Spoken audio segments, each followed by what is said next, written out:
Hi, Beth Still here coming at you from Gering, Nebraska, where I am the Innovative Teaching and Learning Specialist for Gering Public Schools.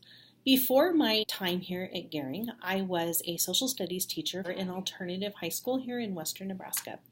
I was able to teach both face-to-face classes and online classes, and it was during the time I was creating and teaching online classes that I really learned quite a bit about differentiation, and I want to take some time today to show you how Hapara can support differentiation.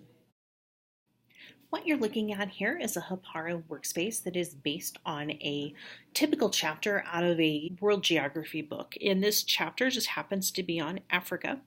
And one of the lessons here, this basically describes like a traditional lesson where the teacher will have the student read a chapter, answer some questions, and then go on and take a test or a quiz at the end. But the way that this is structured is to help differentiate and help kind of hone in on a specific part of this chapter that they're really interested in.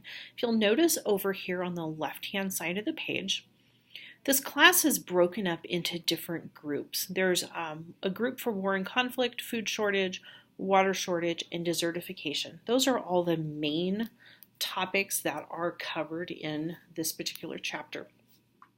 And the way this is set up is students will work in groups to do some really deep research on one of those different topics. So students, when they click on this, let's say that the student has chosen to be in the group 1 war and conflict. When they open this Google document, all of the students that are in that same exact group, they might be in the same classroom, they might be in different classrooms and taking this class at different times of the day, but they will all be able to work on this common document. And this document basically asks them to work together to come up with 15 or 20 different questions and then answer those questions together. So they're able to go out and find information anywhere they want to on the web. And that's a skill too, is understanding how to examine a resource on the web for reliability.